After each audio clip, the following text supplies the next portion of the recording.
Audio Jungle.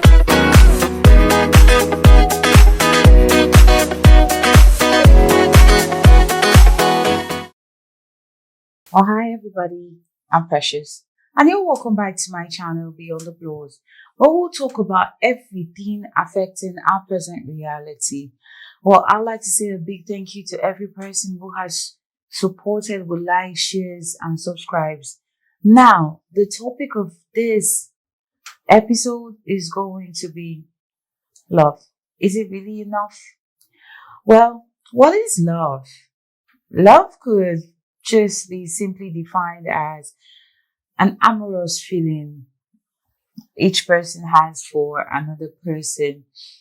Extensively, love actually is a feeling of affection or care that you show or give to persons or things that, really pulls out your heartstrings and all that. In my own definition, I would say love is what you make of it. Okay? Whether it's a person you're choosing to love, or it's a career, or it's a job, or it's an animal, or whatever it is, love is really what you make of it. Now, it's very obvious, like before a breakup of a relationship, you get one partner saying, I really love you, but love is not enough. Do we ever wonder really why people say that? Do we ever try to understand why people get to a point in a relationship where they're like, the love isn't enough anymore? Well, I'm going to try my best to simplify that. First of all, a lot of people who fall in love are not actually falling in love consciously, because, you can either love consciously or subconsciously. Okay.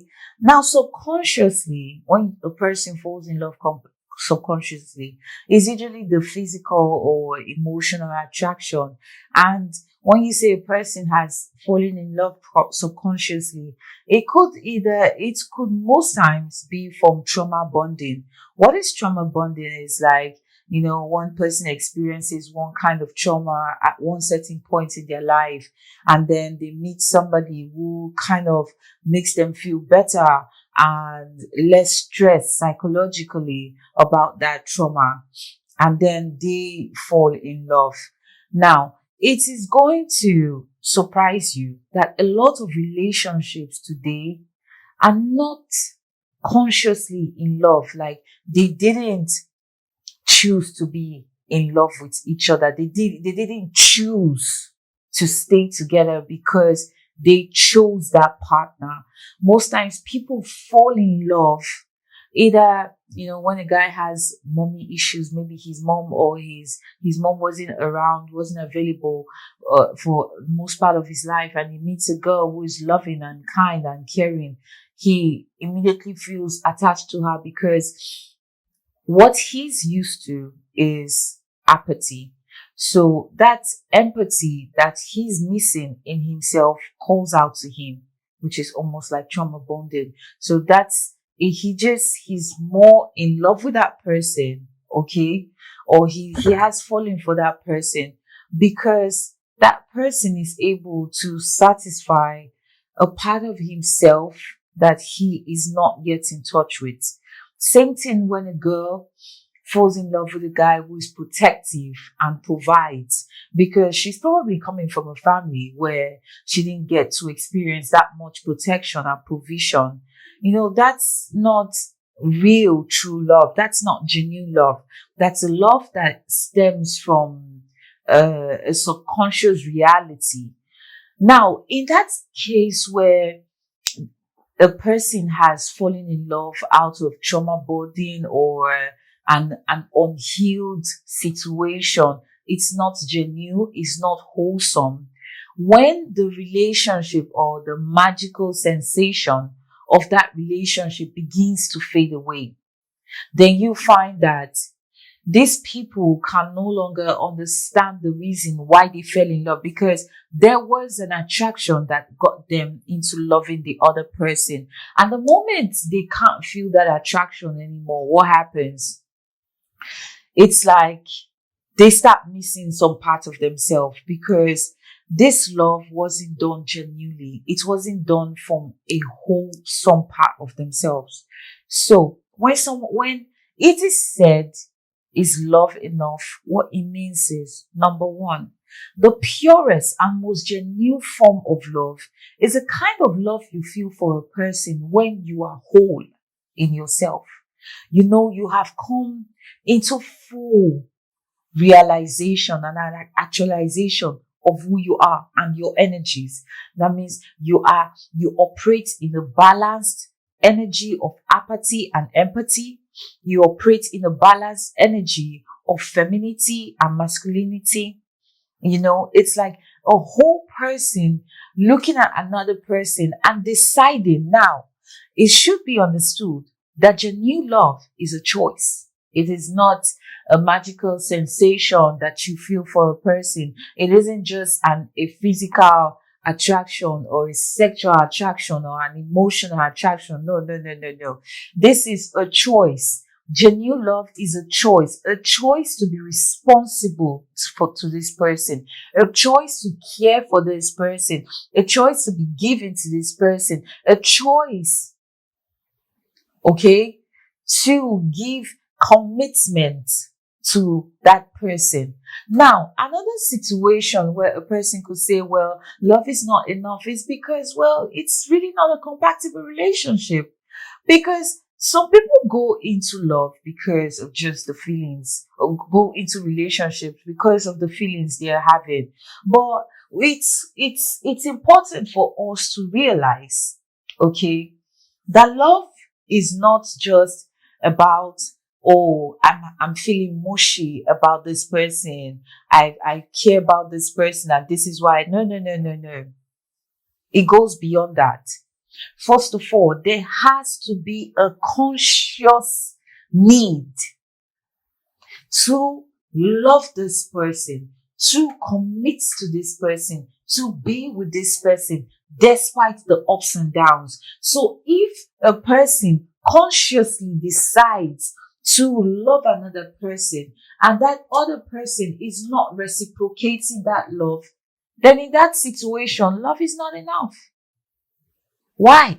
Because there is no reciprocity. For love to genuinely be constant in a commitment, first, it has to be a love of conscious choice.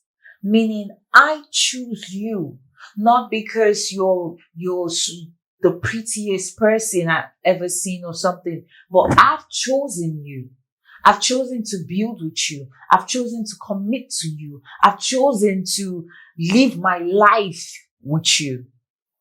Also, it has to be of compatibility, because two people could be crazy in love with each other, but one person has a different mindset on how the relationship is supposed to go. The other person has a different approach to how the relationship is supposed to go. So you see, these two people are really in love with each other, but one person believes that the relationship is supposed to be this way. The other person believes the relationship is supposed to be this way. And what you have? Lack of compromise. You get control issues. And now these two persons are probably coming from a life or a family where there wasn't a lot of compromise, but mostly control.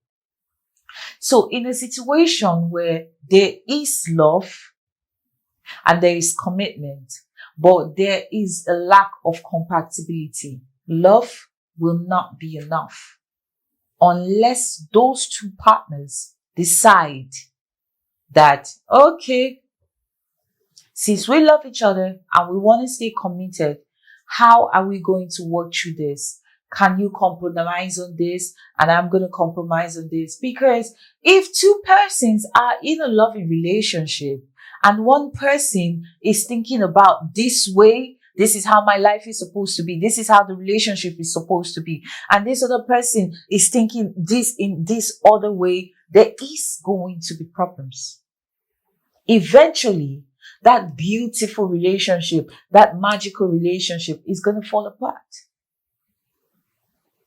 So, is love enough when there is no compatibility? No. Is love enough when there is no commitment? No. So today, before you say, oh, okay, I'm in love with this person, I want to share my life with this person, ask yourself, what's really attracting me to this person? What's really making me feel that I can't be in a loving relationship with this person? Is there compatibility? Is there commitment? Because those are essential factors in deciding to be with a partner. Love is giving. Love is care. Love is a responsibility to nurture, to groom, to care for each other. Love is respect. Respecting the individual uniqueness of your partner and loving them, yet being able to point out their flaws and allowing them to grow. Love is kindness. Love is compassion. Now, if your relationship is devoid of these factors, then it's not enough. So, of course, if you're in a relationship where it's looking like, okay, love is really not enough here, then what can you do? Well, there's always the option of going to talk to a therapist or a mentor or an older person who can direct the relationship again. Or there's the option of sitting down maturely to trash it out. Or if really it's not working and there is no compromise, then the best thing to do is to just let go of that relationship and each person go focus on what makes them whole. Because it makes no sense where two individuals are only in a relationship out of post-traumatic stress disorders, because of trauma bonding, or because they are seeking to fill the emptiness that is on the inside of them. No, that doesn't work out. That's not love. That love is not enough. It has to be more than that. It has to be deeper than that. Because a person consciously, all right, a woman now who consciously, the kind of partner she wants is a provider and a protector. But subconsciously, because of the unhealed issues that she hasn't dealt with, or because of some trauma of the past or something, she finds herself being drawn to people that are loving and, very calm. But consciously, what she wants is a protector and a provider. But she's drawn to a person who is loving. Why? Because she never got a person who has really loved her properly. She still hasn't learned to love herself properly. So she has to go through that circle, just like a karmic relationship, to be able to become whole in herself and love herself properly. So she can find a partner who is going to give her the conscious needs. Because it is important for us to understand that wants can be done without, but needs are priorities. So if your need in a relationship, your conscious need is a protector and a provider, then you better stop going after loving or calm people who don't satisfy you. From now on, start making love enough. And for you to totally make love enough, you have to love yourself enough to look for the love that you seek. Well, I really did not intend to talk too much on this episode, but I guess it just happens, right? Anyways, this is the end of the show. Thanks for watching. Have a wonderful and amazing day. God bless you all. I'm precious.